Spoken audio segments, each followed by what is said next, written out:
Morning, Top Gun here, quarter after 2 a.m. on Sunday, February 28th. This is The World According to Top Gun, the evolution of Jesse Livermore. So one of the great books in investment history is Reminiscences of a Stock Operator. And it's supposedly written by a guy by the name of Edwin Lefevre, but really it's written by Jesse Livermore, and it was published in 1923. So it doesn't cover the greatest trade ever, which is Jesse's shorting of the stock market in October of 1929, when he made $100 million back then, which is billions of dollars now. Which Greg Zuckerman of the Wall Street Journal wrote about John Paulson's shorting of the housing market in 2007. He called it the greatest trade ever. But I actually think that Jesse, who was only managing his own money, whereas John was managing other people's money, I think this was the greatest trade ever, because Jesse made that money really, really fast. So the most important chapter in this book, in my opinion, is chapter 5, when Jesse evolved from being a sort of a short-term trader, trading some of the small fluctuations in the market for a few points and picking up pennies and nickels, to trading the primary trend and trying to ride it as far as possible, for months and months and years, and riding as much of that trend up or down as possible.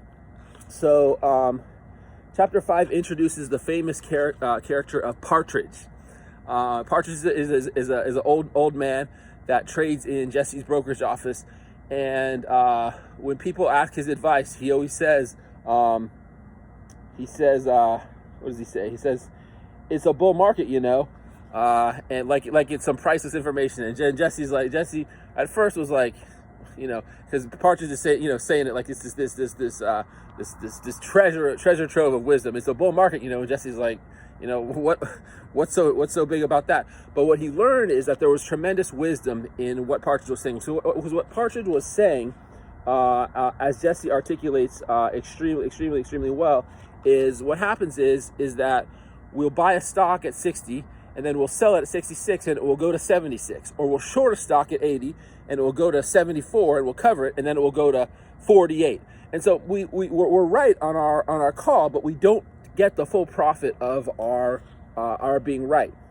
And so what Partridge understood is you just ride out the small fluctuations, because you know that you're on the right side of the primary trend. So I would characterize this as Jesse going from being a short-term trader to being more of a macro investor. Here's Jesse saying, "I think it was a long step forward in my trading education when I realized at last that when old Mr. Partridge kept on telling the other customers, well, this is a bull market, he really meant to tell them that the big money was not in the individual fluctuations, but in the main movements. That is, not in reading the tape, but in sizing up the entire market and its trend." Okay? "It was never my thinking that made the big money for me. It was always my sitting." Got that? My sitting tight. It is no trick at all to be right on the market. You always find lots of early bulls in bull markets and early bears in bear markets. I've known many men who were right at exactly the right time and began buying or selling stocks when prices were at the very level which should show the greatest profit. And their experience invariably matched mine. That is, they made no real money out of it. Men who can be both right and sit tight are uncommon. I found it one of the hardest things to learn. But it is only after a stock operator has firmly grasped this that he can make big money.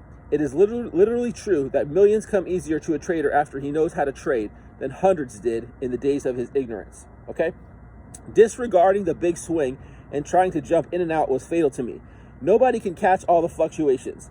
In a bull market, your game is to buy and hold until you believe that the bull market is near its end. Okay? And similarly, in a bear market, your job is to short and hold until you feel like the bear market is coming to an end, or you get some price confirmation that it is. Because Jesse says that the most expensive eighths are the first eighth and the last eighth. You're never going to time things perfectly. You're never going to catch every cent of the primary trend. But if you catch the bulk of it, that's about the best we can do as traders. So this is a tremendous book, and this was the great lesson that made Jesse Livermore the greatest trader of all time. Not the greatest investor, but the greatest pure trader ever.